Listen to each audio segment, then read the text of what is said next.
آیو گوڑی ساری کتھ واضح آسن کرمس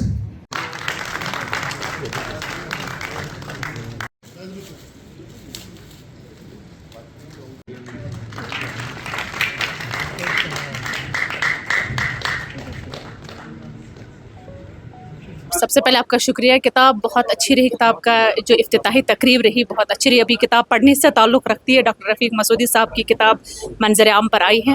ایک جانا پہچانا نام، ایک عالمی شہرت یافتہ نام ہے. یقیناً کتاب بھی اتنی ہی بہترین ہوگی.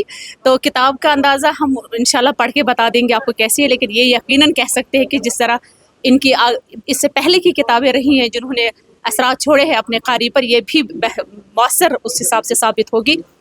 تقریب بہت اچھی رہی اور انشاءاللہ کتاب کو مطالعہ کرنے کے بعد پتہ چلے گا کہ کتاب کس طرح کی، اور جو امید ہے کہ انشاءاللہ بہت بہترین کتاب ہوگی.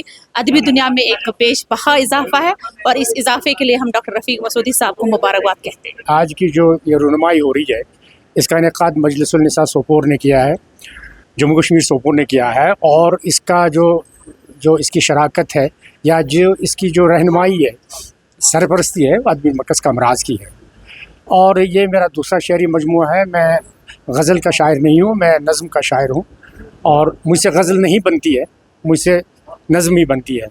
لیکن اگر آپ اس وقت ہم عصر دنیا کی ادب کو دیکھیں گے، کنٹمپری ادب کو دیکھیں گے، تو اس میں آپ کو لگے گا کہ اس وقت جو رجحان ہے وہ نثری نظم کا ہے، فری ورس کا ہے. اور اس لیے یہ میں نے کوشش کی ہے، لیکن اس کی قبولیت اور اس کا جو لوگوں میں اس کو ایکسیپٹ کرنے کا جو مادہ ہے وہ قارئین تک ہے، ناظرین تک ہے، سامعین تک ہے. کوشش لیس للانسان الا ما سعی، کہ میرے پاس انسان کو دینے کے لیے کچھ نہیں ہے، ہاں الا جس کے لیے وہ کوشش کرے.